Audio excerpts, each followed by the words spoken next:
acompáñennos a dar nuestros cantos de gloria y alabanza a nuestro Padre Dios.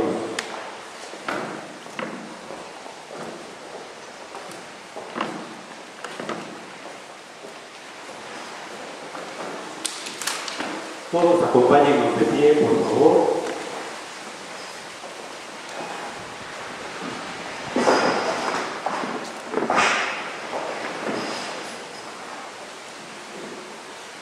Nuestra primera alabanza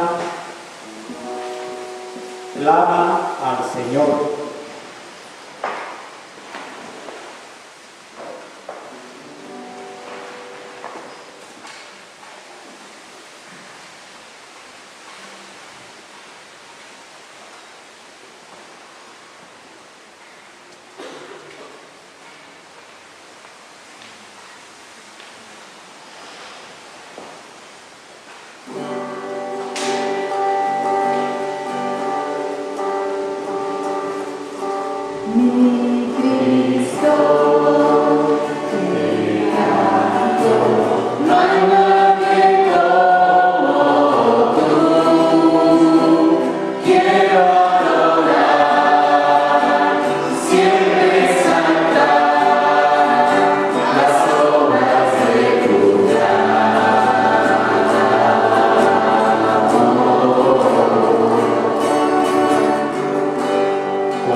Contempla a Dios.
continuación, queridos hermanos, ante el trono celestial.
La siguiente alabanza, hermanos, me dice el Salvador. Salvador,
Por último, queridos hermanos, la alabanza Rey humilde.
Todos somos bienvenidos en el nombre de nuestro Señor Jesucristo, y para aprovechar el tiempo les voy a pedir por favor que abran sus Biblias en el Evangelio de Mateo capítulo 6.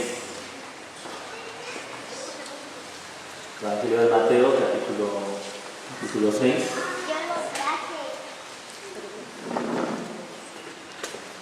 Vamos a considerar este nuevo tema a partir del verso 1 al verso 18. pero lo vamos a ver en partes, no vamos a abarcar todo en esta tarde. Solo quiero que leamos el verso 1 del capítulo 6 del Evangelio de Mateo. Verso 1 del capítulo 6. Dice: guardaos de hacer vuestra justicia delante de los hombres, para ser vistos por ellos. De otra manera no tenéis galardón de vuestro Padre que está en los cielos. Repito la lectura: guardaos de hacer vuestra justicia delante de los hombres, para ser vistos por ellos. De otra manera no tenéis galardón de vuestro Padre que está en los cielos. En el capítulo 5, hermanos, el Señor Jesucristo, al hablar a la gente, a la multitud que le seguía ahí, algunos de ellos estaban ahí porque querían ser discípulos, otros solamente por la inquietud de conocer a este hombre que tenía autoridad sobre la enfermedad, que echaba fuera demonios y que tenía este poder sobre la enfermedad y sobre los demonios. Pero muchos de ellos estaban ahí porque querían aprender, querían ser instruidos. En el capítulo 5, por ejemplo, el Señor Jesucristo dice en el verso 16, capítulo 5, verso 16: así alumbre vuestra luz delante de los hombres, de forma que vean vuestras buenas obras y glorifiquen a vuestro Padre que está en los cielos. Así alumbre vuestra luz delante de los hombres. Pero luego, como leímos en el capítulo 6, verso 1, dice: guardaos de hacer vuestra justicia delante de los hombres. Tenemos dos mandatos que aparentemente se contradicen el uno al otro. Uno dice: así alumbre su luz delante de los otros, y el otro dice: cuídense de hacer sus obras de justicia delante de los hombres. En el capítulo 5 aprendimos el carácter al que es llamado el discípulo de Cristo, y en el capítulo 6 vamos a ver las acciones o las obras de justicia a las que debe dedicarse el discípulo de Jesucristo. Tenemos así que entender estos dos mandamientos: uno que nos enseña hagan sus obras delante de los hombres, y otro que nos lo prohíbe: no lo hagan o cuídense de hacerlo delante de los hombres. Tenemos que entendernos y tenemos que ver que hay acciones que debemos hacer públicas para que otros las vean, y hay acciones que debemos hacer en secreto, que nadie las vea. Todos nosotros, hermanos, actuamos de esa forma. Por ejemplo, hay acciones que sabemos que están mal, que son pecado, y que esas nosotros las hacemos con el pleno cuidado de que nadie nos vea. Pero de las que nos sentimos orgullosos, de las que pensamos que vamos a ser elogiados, esas las hacemos con el propósito de que las personas nos vean. Así que hay cosas, hay acciones que nos avergüenzan, y que quizá si estamos practicando algún pecado nos vamos a cuidar de que no nos vean, y en esa misma actitud de lo que nos sentimos orgullosos lo vamos a hacer de manera que otros nos vean. Pero en el caso del Señor Jesucristo, Él no está diciendo que nos escondamos cuando vamos a hacer algún pecado. El Señor Jesucristo no está diciendo ocúltense o cometan sus pecados sin que nadie los vea. Él está hablando, Jesús está hablando de las obras de justicia, acciones rectas, obras de justicia. Y Jesús dice que hay acciones justas que deben ser hechas en público, y hay acciones justas que deben hacerse en privado o en secreto. En el capítulo 6, el Señor Jesús habla de 3 acciones que, en primer lugar, por la forma en que Jesús las dice, nos está enseñando que son una responsabilidad, un deber, una obligación del discípulo de Jesús.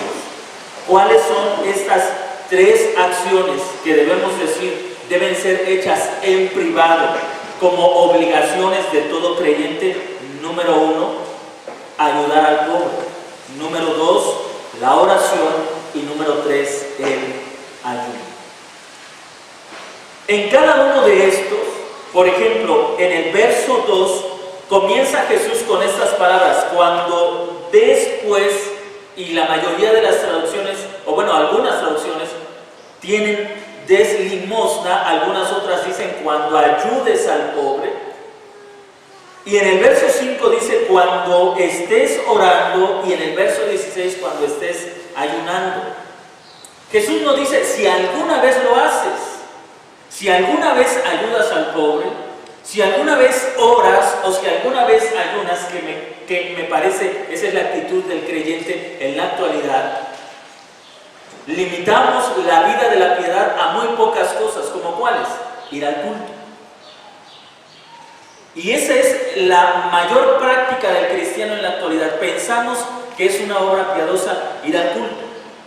Mientras mi deber como cristiano es ir a la reunión, congregarme, eso en parte es verdad, pero no es el todo de la vida cristiana. Y hay muchos aspectos que el creyente deja fuera en su práctica cotidiana. Ahora, Jesús da por sentado que sus discípulos hacen estas tres cosas. Número 1, ayudan al pobre. Número 2, oran. Y número 3, ayunan. Vamos a ir viendo cada una de estas en su debido orden y cada una de estas la vamos a ir analizando en el desarrollo del tema. Pero lo primero que quiero mostrarle es, como le decía, que el Señor Jesucristo da por sentado que sus discípulos practican la vida piadosa. Y podemos decir, por lo menos en este párrafo, porque no es el todo, pero por lo menos en este párrafo y en esta instrucción, que la vida piadosa se caracteriza por tres acciones privadas o tres acciones que hacemos en lo secreto y que, le repito, no tienen que ver con pecado. Jesús no está diciendo cuando peques, por lo menos hazlo en secreto para que no contamines a los demás hermanos. No está hablando de eso, está hablando de obras de justicia que se demandan o que se establecen como un deber, como una obligación de todo verdadero creyente. La vida piadosa consta de acciones que todos nosotros somos llamados a hacer. Por eso le repito, no está diciendo Jesús si en algún momento lo llegas a hacer, si en algún momento tienes la oportunidad de hacerlo, si en alguna ocasión lo puedes hacer, hazlo de esta manera. Más bien, y quiero que observe también otra cosa, en cada una de estas acciones de piedad, o como algunos las han llamado, acciones religiosas, se nota el contraste. Jesús no las está imponiendo u ordenando en ese momento. Son acciones, actividades que aquellos ya los hacían. Porque usted puede ver en el contraste, cuando des limosna o cuando ayudes al pobre, no seas como el hipócrita. Cuando ores, no seas como el fariseo y no seas como el pagano. Cuando ayunes, no seas como el hipócrita. Así que las personas ya hacían estas obras. Muchos cristianos dicen, ¿para qué voy a hacer las cosas? ¿Para ser un hipócrita? En lugar de hacerlas correctamente, las dejan de hacer. Algunos dicen, ¿para qué voy a leer mi Biblia o para qué voy a orar? Si yo conozco a gente que lo hace y son hipócritas. Mejor no oro, mejor no leo mi Biblia y así estoy mejor. Ahora, Jesús no viene a decir, ustedes saben que los hipócritas ayudan al pobre, oran y ayunan, pero miren cómo andan, no lo hagan ustedes. ¿Para qué van a hacer esas cosas si va a ser pura hipocresía? Mejor no hagan nada. No. Jesús no dice eso. Jesús dice, cuando ustedes lo hagan, háganlo de manera correcta. Así que hay gente, hermanos, que se consideran piadosos, que se consideran buenos cristianos, porque dejan de hacer lo que piensan que los hipócritas hacen. ¿Para qué voy a ir al culto si la gente va al culto o se reúnen el domingo y son unos hipócritas? Y piensan que dejando de hacer lo que la Biblia nos enseña que tenemos que hacer está mejor que haciéndolo de manera inadecuada. Ese es un grave error. Jesús viene a corregir la práctica religiosa de la gente de aquel tiempo y les viene a enseñar la forma correcta de hacer estas tres obras de piedad o estas tres obras de la religión que se demanda de todo verdadero creyente. Si usted, conforme vayamos avanzando, es una persona que ha descuidado quizá la ayuda al pobre, la oración o el ayuno, vamos a ver y vamos a aprender en cada uno de estos aspectos la forma correcta de hacerlo y los motivos correctos por los que se deben hacer estas cosas. La intención es que aprendamos, hermanos, que la vida cristiana demanda obligaciones de parte de nosotros. Hay responsabilidades de parte de nosotros. Y lo primero con lo que comienza Jesús es en el verso 2, cuando ayuden al pobre. Ahora, tengan mucho cuidado. Se espera, dice Jesús, se espera que ustedes hagan obras de justicia.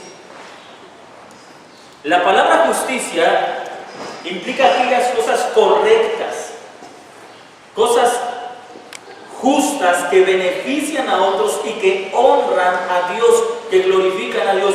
¿Cuáles son esas cosas de justicia que se requiere de nosotros? Primero, ayudar al pobre. ¿Por qué no utilizo la palabra dar limosna? Porque en nuestro contexto dar limosna significa dar los pesos que te sobran, ¿no? Las personas pueden estar sentadas en la calle y muchas veces dicen, una limosna por favor, una limosna por favor. Y entonces generalmente se ha llegado a entender que limosna es, te doy 2 pesos, te doy 3 pesos, estoy dando limosna. Pero hermanos, quiero que note algo, a la luz de la Biblia, dar limosna no tiene que ver con dar unas moneditas a una persona necesitada. Hace rato estábamos leyendo en el libro de Hechos la historia de Dorcas, una mujer que daba limosna. Quiero que entiendan ustedes, en el libro de Ruth, por ejemplo, tenemos la historia de Ruth la Moabita que va al campo de Boaz a espigar, y la ley enseñaba, o la ley enseña dice que era una responsabilidad de los dueños de campo dejar espiga y no recoger lo que se caía, sino que la deberían dejar para el pobre. Es decir, cuando recogieran la cosecha no deberían rebuscar, sino ir cortando, y lo que se va quedando porque a lo mejor se pasó o era inaccesible, ahí se quedaba, y lo que se caía no se recogía, sino que se dejaba para la gente pobre que vivía en el pueblo, para que ellos pudieran después de recogida la cosecha o venir detrás de los segadores, ir recogiendo aquello que se estaba dejando. Hay 2 cosas que quiero que observe usted. Número 1, Dios se preocupa ¿por quién? Por el pobre. Dios se preocupa por el pobre. Ahora, la responsabilidad de los pobres, y lo podemos ver implícito en el Evangelio de Mateo, la responsabilidad de sustentar a los pobres no es del gobierno. ¿De quién es? Bueno, a la luz de la palabra de Dios, del mismo pueblo. Y en nuestro contexto, la responsabilidad de sustentar a los pobres, pensemos en la iglesia, si hubiera pobres, es de la misma iglesia. La responsabilidad de sustentar al pobre en la iglesia es de la misma iglesia. Se espera que la gente cristiana haga obras de justicia en favor de su gente pobre. Lo segundo, lo primero es que nos damos cuenta que Dios se preocupa por el pobre. Lo segundo es que nos damos cuenta que la responsabilidad, o perdón, la prosperidad es una responsabilidad de todos. La prosperidad es una responsabilidad de todos. ¿Qué quiero decir con eso? En nuestro sistema materialista y egoísta, egocéntrico, la prosperidad es mi problema. Si yo salgo adelante, es porque he aprendido a salir adelante. Si tú no sales adelante, es tu problema. Pero en el cuerpo de Cristo no es así, porque la prosperidad es una obligación de todo el pueblo, de todo. Eso no significa que todos deben tener lo mismo o todos deben tener igual, pero sí significa que nadie debe tener necesidad. Eso es lo que significa. Tercero, la prosperidad del pobre, aunque depende del pueblo, corresponde también a su trabajo. Observen cómo incluso, aunque era una obligación, porque así lo establece la ley, que el dueño del campo dejara espiga y que la que cayera no recogía, la ley no decía, recógela y vele a entregar al pobre. El pobre tenía que trabajar para ganar su pan. Observa eso. Entraba a un campo por gracia, pero ahí él tenía que recoger. ¿Por qué? Porque a veces incluso en el pobre hay orgullo de pues, que me ayuden, que vengan aquí que me ayuden. El pobre tenía que entrar, agacharse, recoger lo que iba quedando para llevarlo a su casa y ser sustentado. Le recomiendo que lea el libro de Ruth, donde usted se va a dar cuenta cómo la generosidad de Boaz, la generosidad de este hombre, puso en otra condición a Noemí y a Ruth. Desde luego aquí tenemos una imagen de lo que Dios ha hecho con Jesucristo o en Jesucristo en favor de nosotros, que siendo pobres nosotros, Cristo siendo rico se hizo pobre para enriquecernos a nosotros que estábamos sumergidos en la más grande miseria.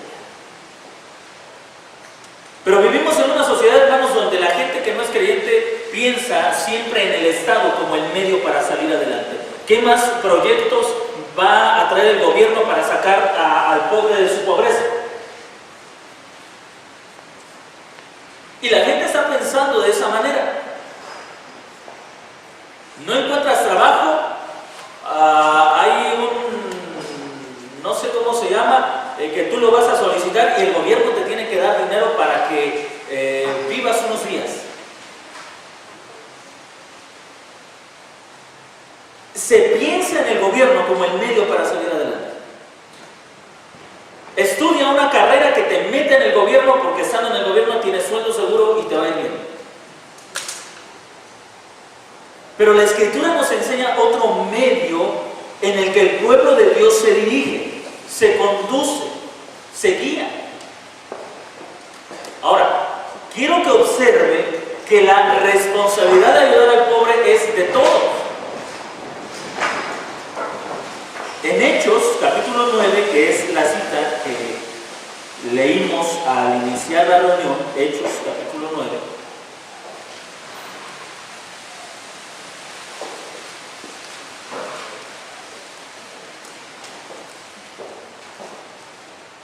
La Escritura nos enseña en el verso 36, ¿sí? Había entonces en Jope cierta discípula. ¿Quién era Tabita? Era una discípula. Es decir, entendemos sus obras de caridad en este sentido. Ella era una discípula, una seguidora de Jesús. Por lo tanto, sus obras de caridad o de ayudar al pobre en su pueblo tenían que ver con su fe. ¿Sí me está entendiendo? Ella ayudaba al pobre porque era discípula, seguidora de Jesucristo. Estaba llena de buenas obras y de limosnas ¿qué hacía? Los discípulos, una de las características es que hacen buenas obras. Verso 39. Pedro, levantándose, fue con ellos, y cuando llegó lo llevaron al aposento alto, es decir, a la habitación donde, aclaro, habitación, porque algunos ya escuchan aposento y se imaginan así como un templo o algo así, ¿no? No, el aposento alto era una habitación que estaba en la segunda planta, no tenía nada de espiritual, el aposento alto. Lo llevaron al aposento alto, y todas las viudas se presentaron delante de él llorando y mostrando cuántas túnicas y mantos hacía Gacela o Tabita cuando estaba con ellas. La Biblia no nos dice si Tabita estaba casada o no estaba casada. Probablemente era una mujer con una posición económica buena o estable, porque tenía la capacidad de ayudar a los más necesitados. Y en este caso, observe a quienes ayudaba: a las viudas. Porque una viuda en aquellas circunstancias era una mujer completamente abandonada. Roma no tenía un departamento para sustentar a las viudas. En Israel no había una secretaría de viudas donde fueran a pedir una ayuda o donde fueran a recibir una pensión. No había nada de eso. No había quien cuidara de ellas, pero en el pueblo había gente que tenía la capacidad económica para ayudar a las personas más necesitadas. La Escritura nos enseña entonces, hermanos, que la responsabilidad de los pobres no es el gobierno, sino, hablando de los pobres de la iglesia, es de la propia iglesia. Es la responsabilidad. Este versículo del capítulo 6 de Mateo también nos enseña, hermanos, que el ayudar implica hacerlo primero con nuestra familia. Por ejemplo, el apóstol Pablo escribe en la carta a Timoteo, me parece, si no me equivoco, si usted puede búsquelo, que el que no sustenta a los de su propia casa es peor que el incrédulo, que un incrédulo. Así que ayudar, hermanos, tiene que ver con primero preocuparnos por las necesidades de nuestra propia casa. ¿Cómo es el hipócrita? Verso 2: cuando dé limosna, no toques trompeta delante de ti. Probablemente Jesús está usando una ilustración chistosa. Quizá no es que exactamente había gente que hiciera sonar la trompeta, pero probablemente está haciendo una imagen que va a traer a la mente de quienes están escuchando una imagen, una situación chusca. Y Jesús se refiere de estas personas con estas palabras: como hacen los hipócritas en las sinagogas. Dos cosas. Primero, los hipócritas ayudan cuando los ven en los lugares donde hay gente. ¿Dónde ayudaban estos hipócritas? La palabra hipócrita tiene que ver con alguien que actúa. ¿Dónde les gustaba hacer sus actos, sus actuaciones? En los lugares públicos. Es como si alguien en un culto, en una reunión congregacional, se levantara y dijera: hermanos, yo he traído todas estas cosas para que sea repartida a una persona en particular. Bueno, ¿y por qué no fuiste directamente a su casa? No sé si me sé entender. Es que ahí hay menos gente y nadie va a saber que lo hice. Ese era el punto. Ese era el punto.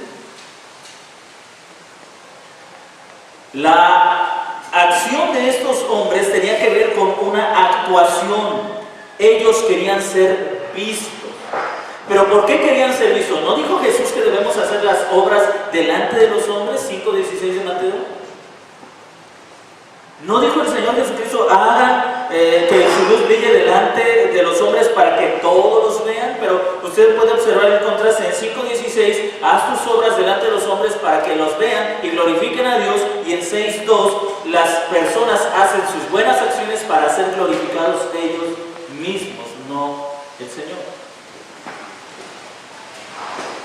Entonces estamos aprendiendo, el Señor Jesucristo dice que del verdadero creyente, de sus discípulos, se requiere que ellos ayuden al pobre, pero no para ser vistos por los hombres, o no para que la gente diga bravo, un aplauso a fulano de tal que siempre está ayudando a los hermanos que están necesitados. Mire, nos da una idea la muerte de Tabita. Cuando muere esta mujer, ¿quiénes se acercan a Pedro a suplicarle que haga algo por ella? Las viudas. Eso significa que cuando esta mujer hacía algo para las viudas, ella no hacía esas obras de manera pública. No decía, a ver, todas las viudas se me reúnen en la plaza del pueblo porque ahí se van a entregar las viudas, como hace el gobierno, ¿no es cierto? Vamos a entregar tinacos. Pero ustedes tienen que ir a tal lugar y ahí hacer porras y aplaudir porque si no, no hay nada.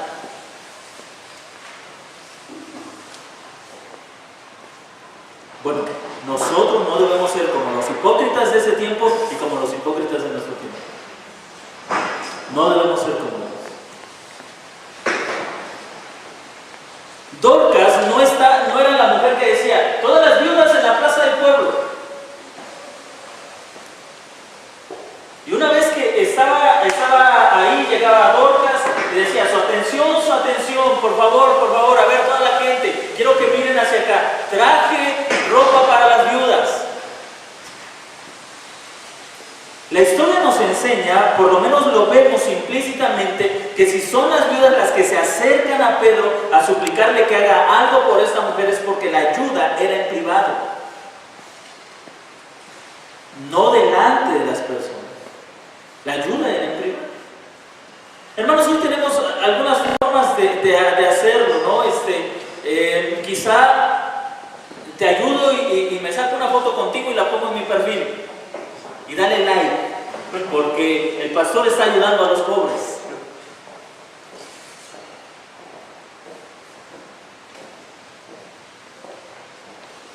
Jesús dice, no lo hagas de esa manera. No lo hagas de esa forma.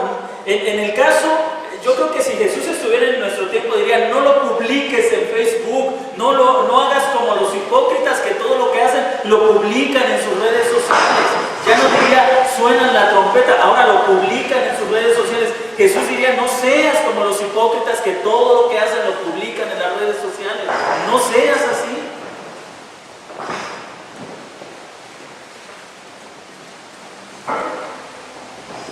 Jesús está en contra, observen ustedes cómo Jesús no está en contra de esa acción, está en contra de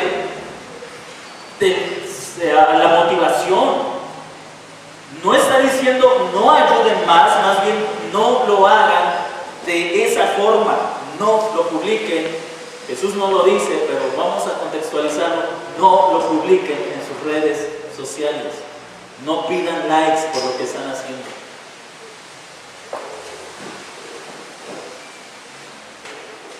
Jesús está enseñando cómo es que el creyente, el discípulo debe actuar. Tanto en personas religiosas como en irreligiosos, usted se va a dar cuenta que hay cristianos que les encanta publicar lo que hacen. Va a darse cuenta que hay políticos que ahora que estamos ya acercándonos a una fecha electoral, van a ayudar a la sociedad, pero nada de eso debe pasar inadvertido. Van a citar a la prensa, al radio, al periódico, lo van a publicar en sus redes sociales. Todo mundo tiene que darse cuenta lo que están haciendo. ¿Por qué? Porque son hipócritas. Porque si no persiguieran algo, no harían nada por la gente. Esa es la verdad. Bueno, este video no lo vamos a publicar, ¿verdad? Verso 3. Pero tú cuando des limosna, observe, no sepa tu izquierda lo que hace tu derecha. ¿Cómo debe ser el ayudar a la gente necesitada? Una acción secreta. No lo publiques. ¿Sí? Pastor, esa es la razón por la que Jesucristo, cuando curaba a enfermos o sacaba demonios de las personas, les decía que No lo digas. que no lo contaran. A muchos se los dijo, a otros les decía, ve, cuéntalo con tu familia, que te vea tu familia, testifica con ellos, a otros les decía, no digas, no hables. Así es. Detrás de esto está precisamente el mandato, porque Jesús no estaba buscando popularidad. Si él buscara popularidad, le diría a las personas, ve y anúncialo, y cuando te pregunten quién hizo esto, diles Jesús, diles dónde me pueden encontrar, pero no buscaba popularidad. Porque él sabe que la gente precisamente, miren, solemos caer en una mecánica egoísta. Yo me encargo de que sepan lo bueno que tú eres, pero también me sigues ayudando para que la gente siga sabiendo lo bueno que eres. Y entonces entramos en una relación egoísta. Yo te doy lo que tú quieres y tú me das lo que yo quiero. Jesús no buscaba eso de las personas. Jesús no buscaba publicidad, no buscaba que otros hablaran de lo bueno que era sanando. Por eso en muchas ocasiones Jesús dijo, no digan a nadie lo que he hecho. A su tiempo la gente lo iba a saber, sin necesidad de que se publique. Pero detrás de eso está precisamente, de la actitud de Jesús encontramos en sus palabras la coherencia. Lo que Jesús hacía es lo que también Jesús ordena y manda. Entonces aprendemos, hermanos, que el ayudar al pobre es una obligación de la iglesia. Es una obligación de los creyentes, de todos nosotros.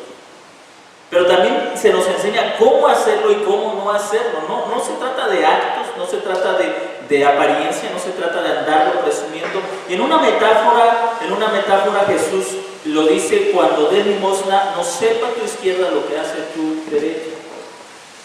Es una metáfora que está, hazlo con tal cuidado que nadie más se entere de lo que estás haciendo. Es suficiente con la persona que va a ser beneficiada, que ella sepa lo que tú estás haciendo.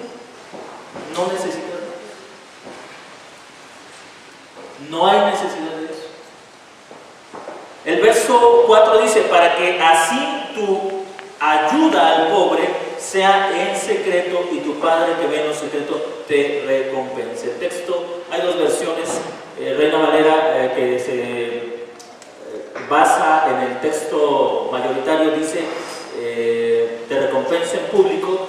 Otros textos antiguos no tienen la palabra en público, simplemente dicen te recompense. Puede ser en público o puede ser sin que nadie lo sepa. Concluimos pues, hermanos, en este primer punto, que la responsabilidad de todo discípulo es preocuparse por el pobre. Segundo, se nos enseña cómo tenemos que hacer. En segundo lugar, vemos también la oración. Cuando estéis orando, no seáis como los hipócritas. Ahora, en la oración se nos mencionan dos ejemplos negativos: el hipócrita que ama orar de pie en la sinagoga, y el gentil que parlotea vanamente o que habla vanamente. El creyente debe orar, sí, pero no debe orar como el hipócrita ni como el pagano. Hay personas que el único lugar donde oran es en la reunión pública.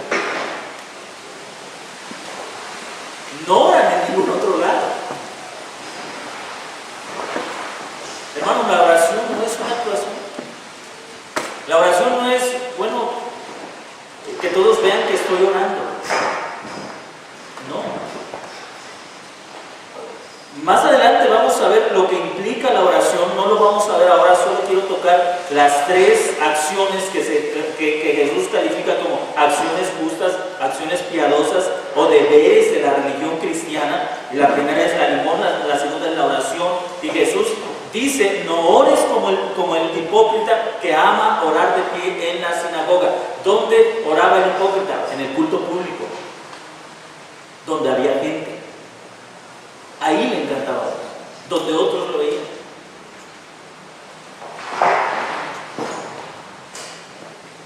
Luego dice, en el verso 7, y orando no hables vanamente, dice esta versión, no parlotees vanamente como los gentiles que piensan que por su palabrería serán oídos. Ni ores como el hipócrita que solo ora en el lugar público, ni ores como el gentil que habla y habla y habla y habla sin sentido. Tu oración no debe ser ni para ser exhibida ni para manipular. Debes evitar estos dos aspectos cuando ores. No ores para exhibirte y no ores para manipular a Dios. En el verso 16 dice, cuando estéis ayunando no seas como los hipócritas que desfiguran sus rostros. ¿Ha visto algunos niños que cuando tienen hambre cómo ponen la cara? Ponen la cara así de... Más cuando vas a... Cuando estás de visita en otro lugar, ¿no? Y si los niños son pequeños y a lo mejor se pasó la hora de comer, ponen la cara así de... Entonces ya dice el lugar donde estás, donde la familia donde estás, fuiste a visitar a los tíos o a los sobrinos. Ay, mijita, tienes hambre, mi amor. No, abuelita, es que no. Esa es actuación y Jesús dice, no sean hipócritas. Cuando ustedes ayunen, no pongamos cara de, hermano, ¿estamos ayunando? Sí, hermano, estoy ayunando. Y mira el hambre que se siente. Ay, hermano, qué santo es usted, ¿cómo aguanta usted estar ayunando? Mire que yo no puedo ayunar. Jesús dice, no seas como los hipócritas que mudan o que desfiguran sus rostros. A propósito, Jesús está hablando de gente que a propósito ponían cara o rostro sombrío para demostrar a los hombres que estaban ayunando. A propósito, desfiguraban su rostro, ponían esa cara de muerto de hambre para que la gente supiera, este varón piadoso está ayunando. Jesús dice, no seas como él. Cuando ayunes, úngete la cabeza y lávate la cara. Ahora, recuerde que aquí está diciendo cuando ayunes. Siempre debes lavarte la cabeza y la cara, no nada más cuando ayunes. Porque si no ayunas, entonces... No sé que alguna vez le diga usted a su hijo, lávate la cara. ¿Por qué si no estoy ayunando? No, es cuando ayunes, cuando practiques el ayuno, que nadie se entere que estás ayunando. 3 prácticas que se pide de nosotros, hermanos, como creyentes, y que se nos enseña que no debemos hacer hipócritamente o en una actuación, sino que debemos hacer para agradar a Dios. Es el servicio que le damos a Dios. Quiero concluir, hermanos, haciendo esta pregunta.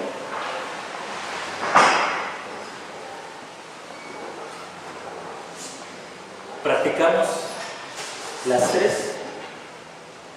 No me conteste para no violar el principio que estamos aprendiendo. 2, 1, ninguno.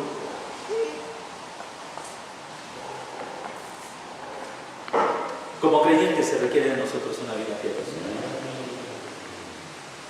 una vida centrada en Dios, una vida que sea caracterizada, como en el caso de Tabita que leíamos.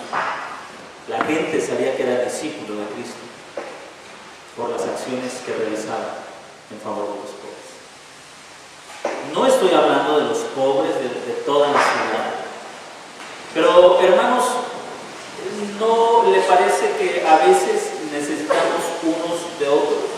Por ejemplo, puede haber a veces en nuestras familias hermanos o hermanas enfermos, que pueden necesitar de nuestra ayuda. ¿No es esa una obra de caridad?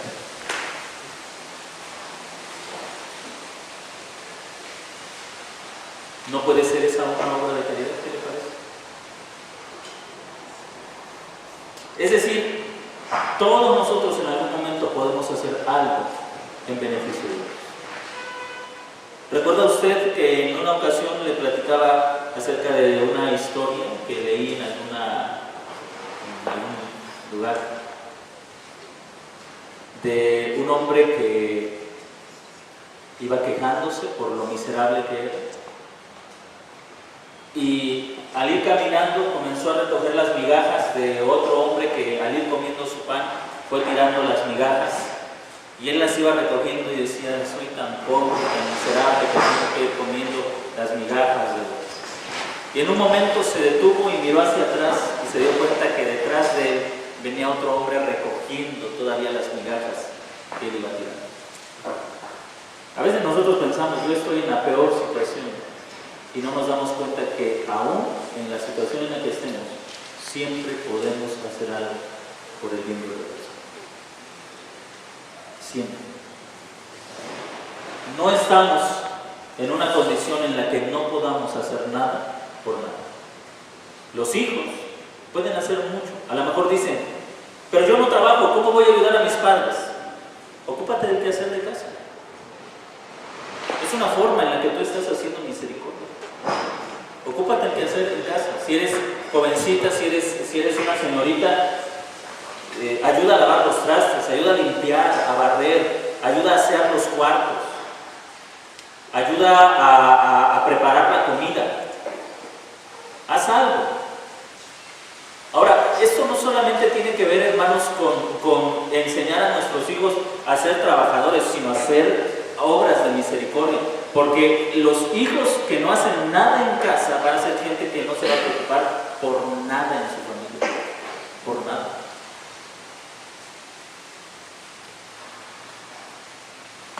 Si eres jovencito, también ayuda en casa. Como en algunas ocasiones les he dicho, uno de los grandes males que hace la escuela en nuestros hijos es que vienen vacaciones y dicen: ay, vacaciones, qué aburrido, es que en casa no hay nada que hacer. No hay nada que hacer. No hay una ventana que pintar, no hay una piedra que, decía una hermana en la iglesia, mover una piedra de un lugar a otro ya le da una fachada diferente a la casa. Y eso es cierto. Pero a veces los hijos dicen: ay, son vacaciones, qué aburrido, no hay nada que hacer. Y a veces los padres los toleramos y decimos: sí, hijito, es que cuando estás en clases te duermes bien noche, te levantas bien temprano, descansa, levántate al mediodía y acuéstate. No, tú descansa. Criar hijos así es criar hijos para la ruina. Es decir, no les estamos enseñando la piedad, no estamos enseñando a nuestros hijos a fijarse en las necesidades. Si nuestros hijos no aprenden a preocuparse por las necesidades de casa, no se van a preocupar por las necesidades de la iglesia. En algunas ocasiones, hermanos, les he dicho a veces a algunos de ustedes, hermanas, necesitan que les ayudemos en algo, y no es de labios para afuera. De verdad ofrecemos la ayuda. A veces le digo: pues ahí está mi hijo, si se puede hacer algo, pues se hace. ¿Por qué? Porque es una forma en que inculcamos también la preocupación por otros. Si usted dice: no, hermano, no se preocupe, bueno, ya es otra cosa. ¿Sí me has entendido? Pero es una forma en que enseñamos a nuestros hijos a dar limosna. Y entiende usted, limosna no tiene que ver con el: ay, paga unos pesitos. Eso no es limosna, eso no sé qué es. A la luz de la Biblia no es limosna. La palabra limosna tiene que ver con misericordia, y la misericordia tiene que ver con dar lo que te pertenece, lo que es tuyo. Yo puedo quizá olvidar, por ahí se me cayeron unas moneditas, y a lo mejor digo: aquí traía 5 pesos, pero no los encuentro. Bueno, ¿qué importa? Son 5 pesos, ¿no? Igual, a lo mejor me encuentro una persona que está sentada y: una limosna, por favor. Están unas moneditas que a mí ni me sirven para nada. Pero en los ejemplos que hemos visto, por ejemplo, Dorcas daba su vida en trabajo. ¿Usted cree que a ella no le costaba hacer esas túnicas? Implicaba trabajo. Y lo hacía para ayudar a estas mujeres, dedicaba tiempo, dedicaba probablemente recursos, dedicaba dinero, dedicaba esfuerzo. Eso, mis hermanos, es limosna, no lo otro que se conoce allá afuera.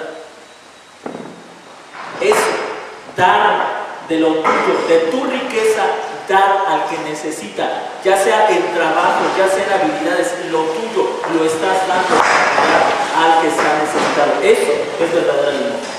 Eso. Olvídese de que los pesitos son limosna, eso no es nada. Es buscar el beneficio activamente de nuestra familia y dar de lo que tenemos, de nuestra riqueza. Y cuando uso el término riqueza, no me estoy refiriendo a abundancia. Riqueza es todo lo que tienes. Y de esa riqueza tú le estás dando para ayudar a otro a mejorar su situación, para que otro pueda tener, si no lo mismo que tú tienes, no tenga necesidad, porque tú le puedes ayudar, porque tú le puedes sustentar. Eso es limosna, eso es hacer misericordia. Ahora lo hacemos porque somos discípulos de Jesucristo. Entonces inculquemos a nuestros hijos actos de misericordia, enseñemos a nuestros hijos a dar limosna, a no pensar en ellos mismos. No solamente, en muchas ocasiones les he dicho, no le digamos a nuestros hijos, si ya trabajan, no les digamos, guárdate tu dinero, es para ti, cómprate lo que quieras. No, eso es enseñarles egoísmo, es inculcar orgullo, egoísmo en ellos. Tenemos que enseñarles a usar el dinero para beneficio de la familia. Piensa en alguna necesidad de casa, piensa en ti, en la familia, en tus abuelos, en alguien necesitado en la iglesia, y usa parte de ese dinero para suplir alguna necesidad. No solamente pienses en ti mismo.